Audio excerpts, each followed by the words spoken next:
Hello, I'm Richard Ridge for Broadway World. Danny DeVito is returning to Broadway and to Roundabout Theatre Company this fall alongside his daughter Lucy DeVito and Ray Anthony Thomas in Theresa Rebeck's new comedy, I Need That. Under the direction of Maritz von Stoopnagel, it will open on November 2nd at the American Airlines Theater, and I caught up with all of them here at the Knickerbocker Hotel. Well, I've been looking forward to it for a long time now, and we had the whole pandemic to, keep us away from the theater. But we out of that came this wonderful play that Theresa Rebeck wrote.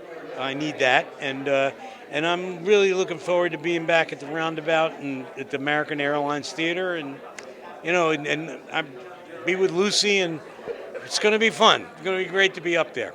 I'm so excited. It's like a dream come true for me, and to be able to make my Broadway debut on stage with my father is unbelievable, and I keep pinching myself, basically. So Now, I know you've worked together before, but doing a play, I mean, Yeah. this is a big deal, and doing it on Broadway. I mean, when you knew you were coming here with your dad, like, what went through your mind? I mean, all the emotions, I'm nervous, I'm excited, I'm frightened and all of the things, but like I feel so much joy, and it's such a gift for me. So it's kind of overwhelming, but also I'm gonna have the time of my life. I'm doing a play with my dad. What could be better? I Need That is something that Maritz and I had been talking about, and he said to me, what do you think about Danny DeVito? Because Maritz knew Danny and Lucy, and I did say, I'm obsessed with Danny DeVito. And so we got on the phone, on the Zoom, and talked to them about it, and I, and that became part of the research. I presented to them what my thoughts were about this world, and which they responded to. Danny is actually a very perfect embodiment of what I had been thinking about, which is that where memory resides, in our things, in our stories, and where in our lives, what do we cling to? So it's both about nostalgia and survival and love and connection, human connection.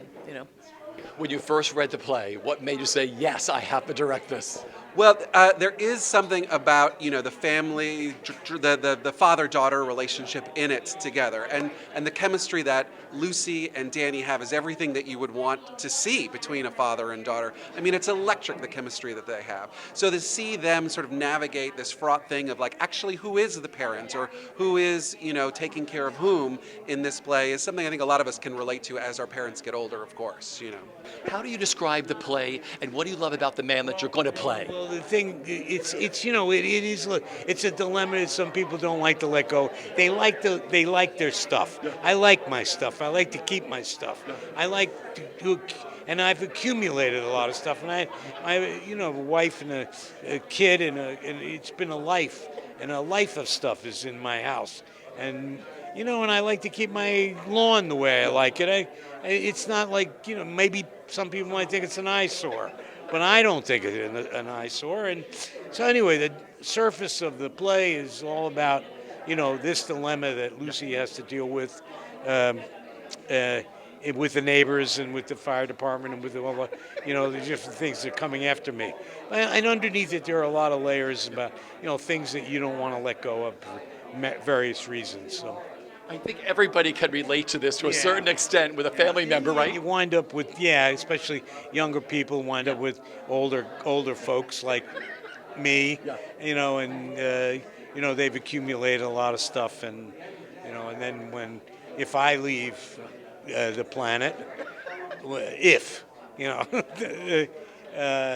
or when, then you leave that for your kids to think about. Yeah. Talk about who you're going to play and what you love about her already. Yeah. My character's name is Amelia. She's a sort of like nervous, a bit high-strung, but kind of young professional, a little bit lost in her life, but really cares about her father and his well-being. I love the play because there's a lot of comedy in it, but there's a lot of emotional heart, and it taps into a lot of profound feelings about, family and, passage of time, and, the time spent with each other and your stuff. Talk about the role you're going to be playing and what you love about him already. Oh, well, he's Danny's best friend, right? He lives across the street. His thing is plants. He loves gardening. Danny's character doesn't really see much of anyone else except for him. And what I like about him is just his humanity and all the love he has in his heart for Danny's character, and how he struggles just to get through the day sometimes, with humor, and with love. And you can't ask for more than that when you're playing a character. Because of your success in every other medium, many people might be coming to a show for the very first time, as we all did. We saw someone that we loved on TV and we're like, oh my God, they do this live. And you're going to introduce a whole new audience to the live theater. What that means to you. Well, it means a lot to me. I think, I came from the theater. I did a lot of plays in New York before I went to California and did movies and television. But even Taxi was done in front of a live audience every Friday night. So that was like a really great thing to keep, because you keep that with you, that experience of being with an audience, because it is a collaborative event. You got to come to the theater ready for it, and whether it's Hamlet or I Need That, it's like you gotta be there for it. So you have a lot of responsibility as an audience, and I love that.